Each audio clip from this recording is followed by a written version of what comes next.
gander.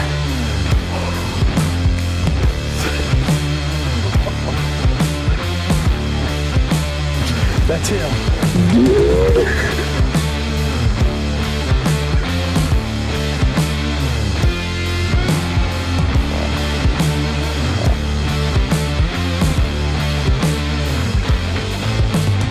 I'm still just kind of like speechless.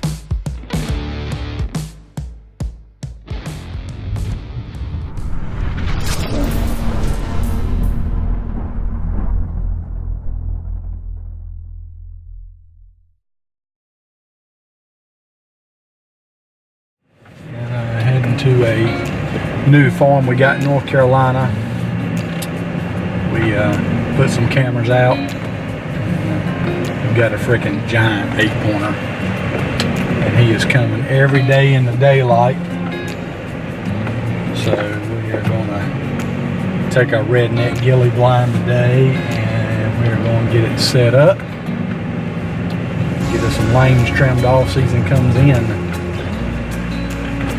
Not this Saturday, but next, so we got our fingers crossed that we're gonna get on this big boy.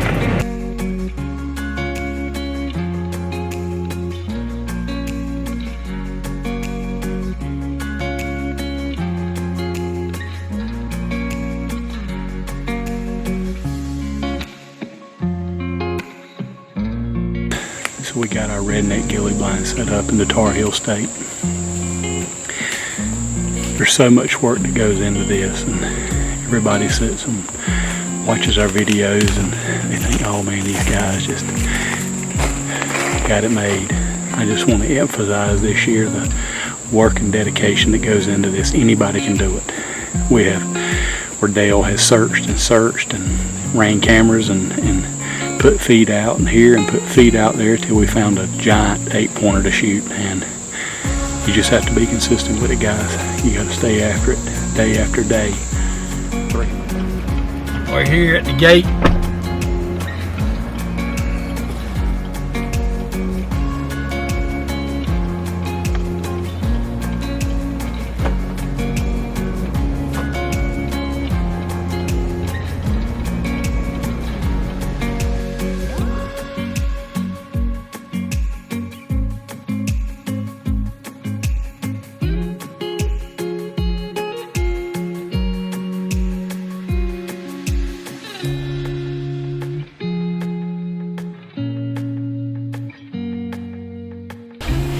Well, we finally made it into a redneck blind, ghillie blind.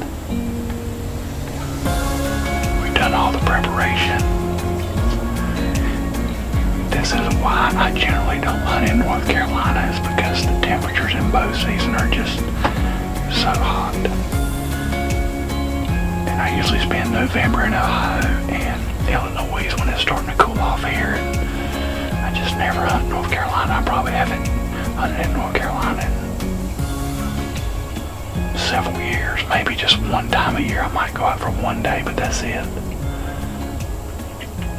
We've got this giant 8-pointer that we call Dominator that Dale found for us. And we've been watching him for about 30 days on our Spartan camera. He's been coming in. We're kind of on a white oak flat right here. There's one great big white oak. It's already dropping like crazy. I've got to take my hat off. It's just miserable.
Well, what a heartbreaker for Chad. You know, what a giant buck for North Carolina. I mean, I feel bad, you know, because we've all been there in those situations. But, you know, when that happens, you just got to keep your chin up and keep grinding. And I know Chad Spangler, and I know he's going to do this. You know, he's going to get somewhere.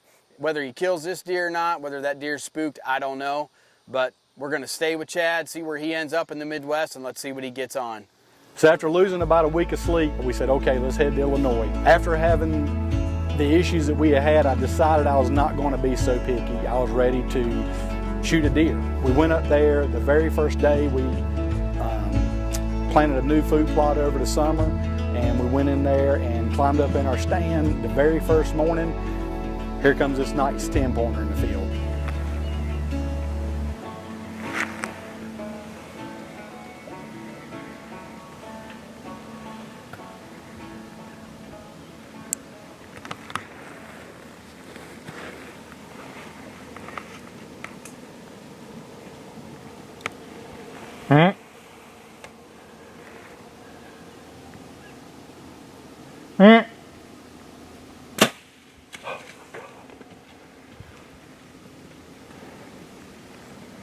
I drew back, sure enough, right over his back.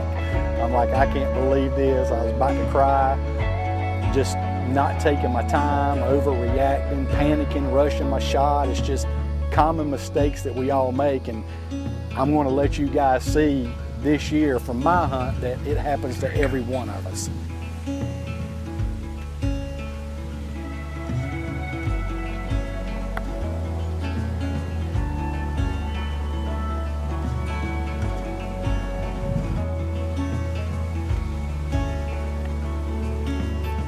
So we moved on a few more days hunting. We had a big snowfall coming in. The ground was covered with snow, and we had this great big 10-pointer we called Wide Glide. He was really wide. I mean, 22, 24 inches wide. I thought to myself, wouldn't it be crazy for Wide Glide to come through here and for us to be able to get a shot of him? 10 minutes after that thought process, I look up, here comes Wide Glide coming out the bottom.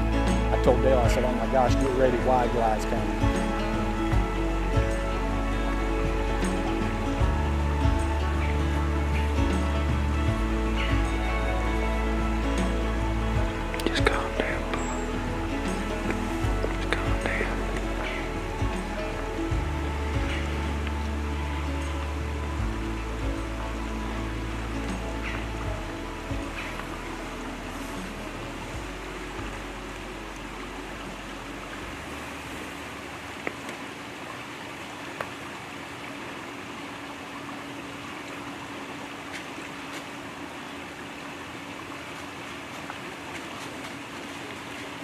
Yeah.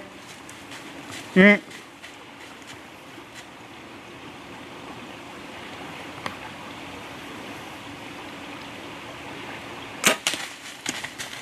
I got him.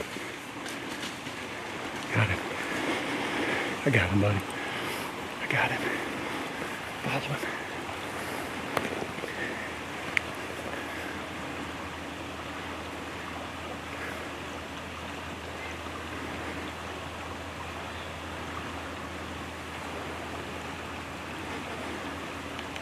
Go down. Go down, buddy.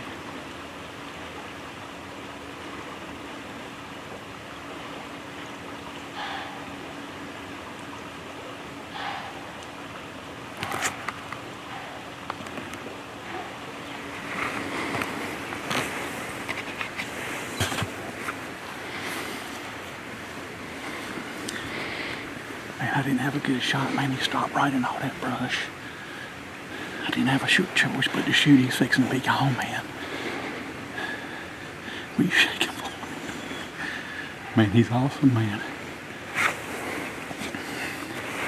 Did you see where the area hit him at? Oh, I just had it on him. I don't know. I'll have to go back and watch the footage.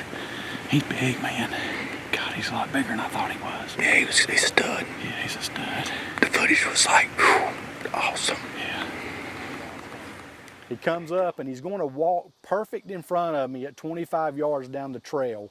And all of a sudden he gets to within 35 yards and he turns and comes down to the left of me, right beside of me. I kind of panicked a little bit because I wasn't expecting him to do that. I came to full draw. He was kind of on a trot. I had to stop him at 10 yards. And of course he stopped behind the only branches on the trail.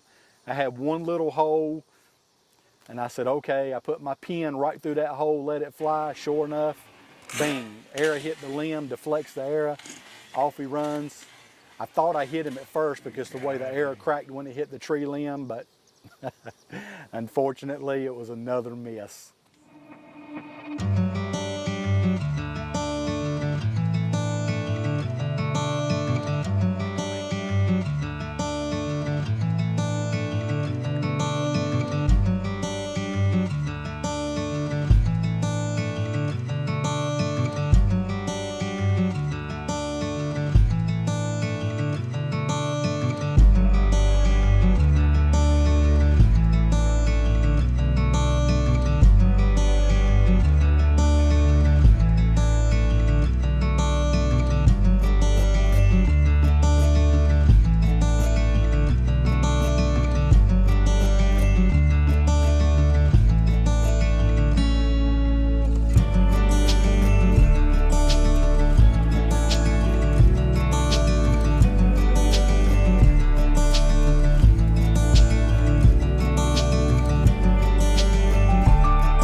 I brought my black widow hot ready.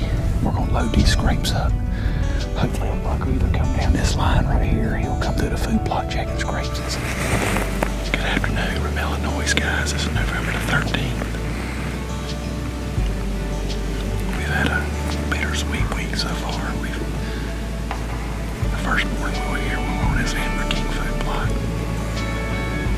Within 10 minutes, a big 10-pointer come in that we call Blades. I had to bleed at him to get him to stop, and he was at full attention. Long story short, I shot over his back. And then Saturday morning, we had a giant 10-pointer walk in on us at 18 yards. And of course, I had to bleed at him to get him to stop. And he stopped right behind the only twigs there were. I had one little hole, and I tried to poke through it. It looked like my hair deflected and knocked it in front of it, but it's just been terrible. But we've seen a lot of great bucks. We've seen over 5 different shooters. Not all of them were Bunny Crockett's, really. We think the 10-pointer's the only one that might make 70, but they're mature, good bucks.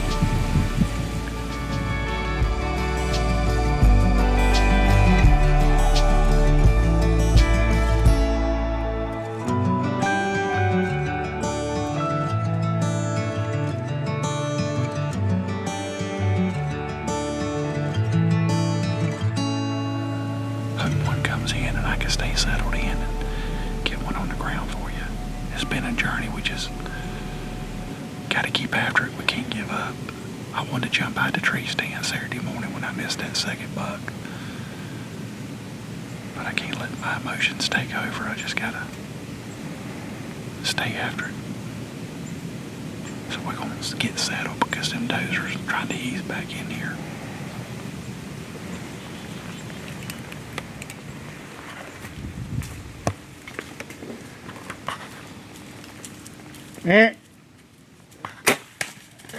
Got him.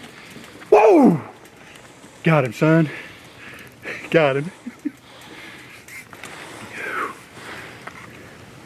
Got him. See it? See it. Oh, God, thank you, Jesus. Thank you, Lord. I love you. I love you, God. Man, this has been... I gotta turn my mic on. That happens so fast. Give me some. Man, we have hunted so hard. So hard. I can't even tell you. There ain't much of a tracking. Man, it ain't. We just had the bladed brow buck come in right behind us. Dale's like, we didn't even have time to cut the cameras on. Nothing. We got them on now. I mean, we've got so much footage to share with you anyway. We missed this joker the first morning we were out here. I shot over his back. Hunted hard. Had a 170 10-pointer come in Saturday, Sunday morning. Missed him. I just took my time right then, and he is laying in the field. He ain't no big 200-inch monster, but he can ride in the back of my truck any day, like the old man Eddie Salter said. Any day he could ride my truck.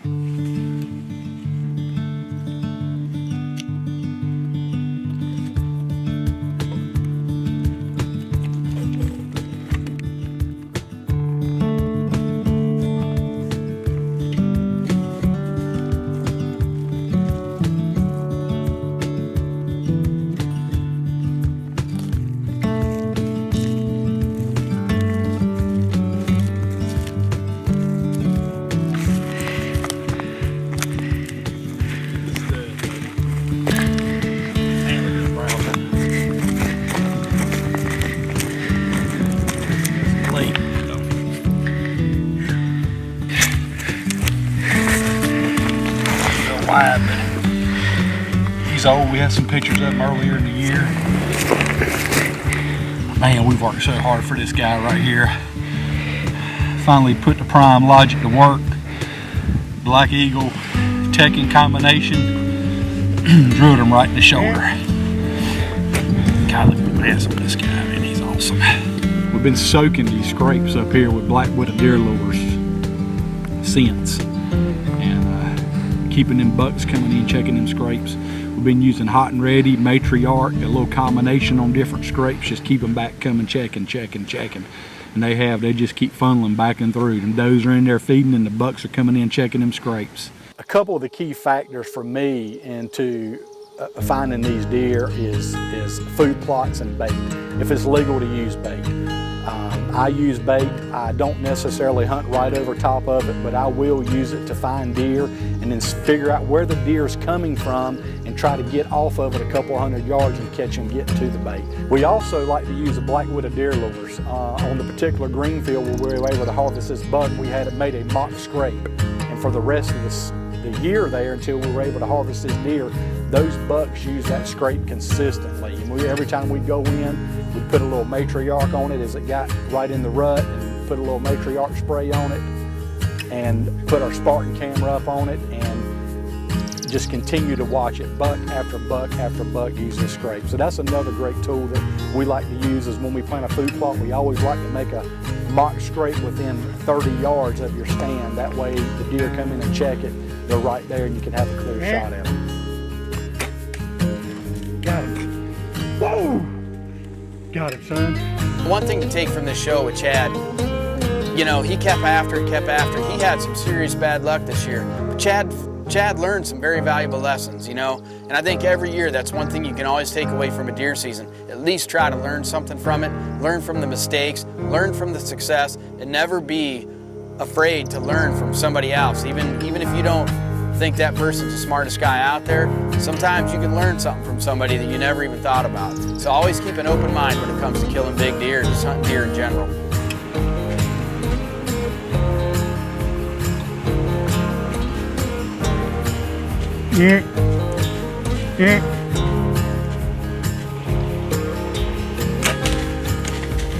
Got it.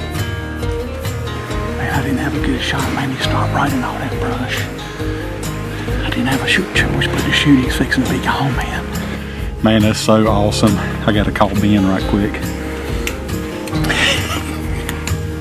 Woo! I got it, baby. You in the woods? All right, buddy, be good. I killed that big bladed buck, man. He's about 150. He's awesome, man. Tickled to death, buddy. All right, bye.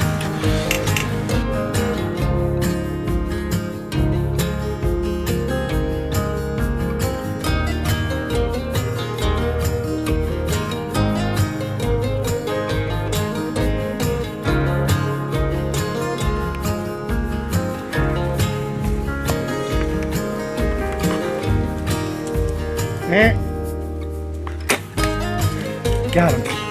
Whoa! Got him, son. Got him. Oh, God, thank you, Jesus. Thank you, Lord. I love you. I love you, God. Thanks for watching Whitetail Edge. We really appreciate you fans, because without you, this show is nothing. And, you know, we just really enjoy bringing it to you. So follow along, you know, subscribe to our YouTube channel, watch us on Mossy Oak Go, Carbon TV, all these places that we live. And, you know, get on our website, engage in our social media pages, and we'll catch you next week on the next show of Whitetail Edge.